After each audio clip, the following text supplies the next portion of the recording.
menurut Abang sendiri, bagaimana Bang demokrasi di Indonesia ini? Apakah memang saat ini sudah benar-benar demokrasi yang dicita-citakan oleh para pendiri bangsa kita? Karena musyawarah mufakat kan sepengetahuan kita itu adalah nilai di dalam demokrasi. Kita tentu perlu mendapat pandangan dari seorang Dadang Pasaribu tentang konsepsi demokrasi yang hari ini terjadi di Indonesia, karena kita tahu konsep politik dan konsep demokrasi berubah-ubah terus sejak Indonesia merdeka sampai hari ini. Silakan Bang Dadang pandangannya.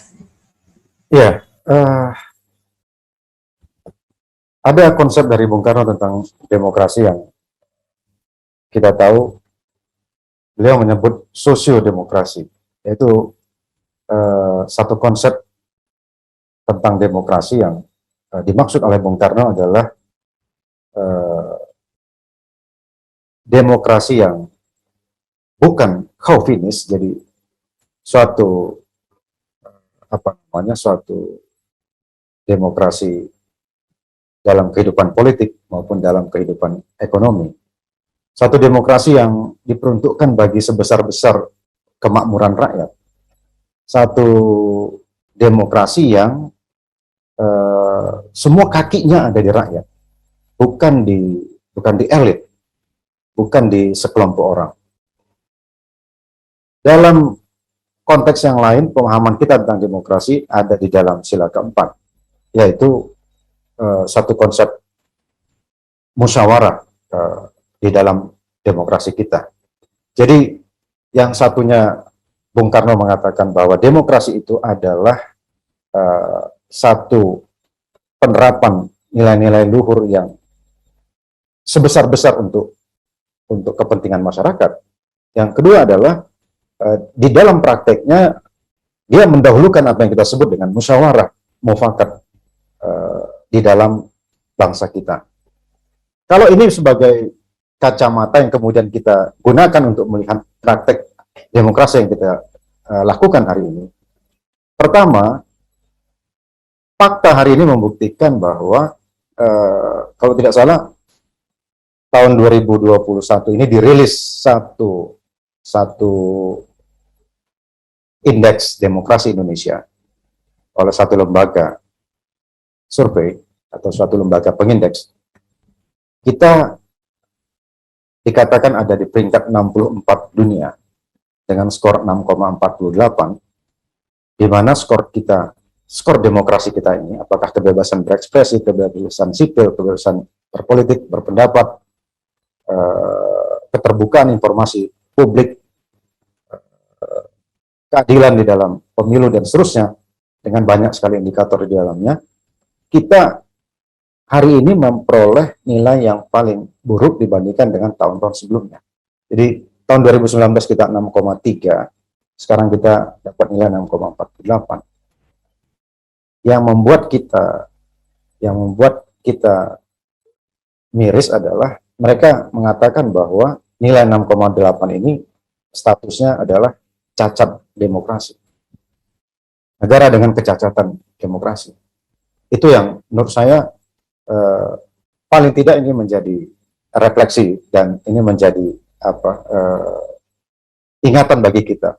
Itu satu fakta tentang praktek demokrasi yang kita lihat hari ini. Yang kedua, kalau kita lihat secara kasat mata di lapangan, apakah demokrasi sebagaimana yang dipraktekkan hari ini benar-benar dibayangkan oleh Bung Karno bahwa itu adalah untuk sebesar-besar kemakmuran masyarakat? Saya melihat demokrasi kita masih bertumpu pada kekuatan kemakmuran kelompok. Jadi ada semacam pembajakan demokrasi di daerah-daerah yang kita saksikan. Jadi kalau teman-teman datang ke kabupaten kota di Sumatera Utara, di sana ada raja-raja kecil, ada penguasa-penguasa, mereka bisa saja turun-temurun, mereka berkelompok, selama puluhan tahun mereka tidak tergantikan oleh kelompok-kelompok yang lain. Itu yang terjadi hari ini. Jadi, sirkulasi ekonomi tidak terbangun. Kalau Anda datang, yang paling mengerikan yang ingin saya catat adalah kerusakan alam juga terjadi luar biasa. Jadi itu faktanya. Artinya kita mempraktikkan demokrasi yang sebetulnya masih jauh dari masyarakat. Masyarakat itu hanya dibayar pada saat pemilu atau pilkada itu, dan kemudian mereka ditinggalkan selama 5 tahun ke depan.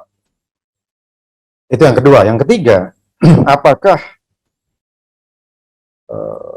demokrasi kita itu berbasis musyawarah? Kalau kita ikut pilkada, pemilu, yang ada hanyalah di TPS itu langsung voting. Saya tidak tahu di mana mekanisme musyawarah dan mufakat kita praktekkan. Bahkan di tanah kelahiran kita, di Batak, di Minang, di Aceh,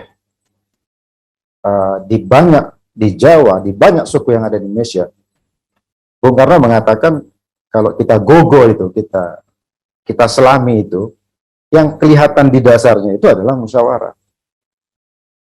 Tapi hari ini, sejak Orde Baru, sejak keluarnya Undang-Undang 5 tahun 74, semua kekayaan musyawarah itu sudah di bumi hanguskan. Sejak tahun 74 dengan keluarnya Undang-Undang Pemerintahan Daerah.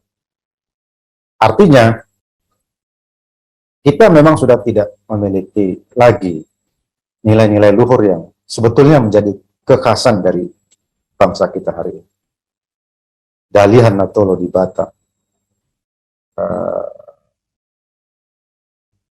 adat Basan di Syarak di Minang, begitu juga di Sulawesi, di Jawa, dan seterusnya.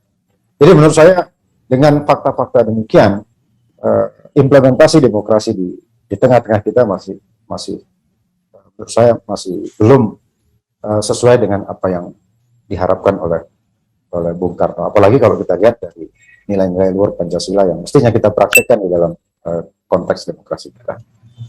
Saya kira itu, Bang Krisma.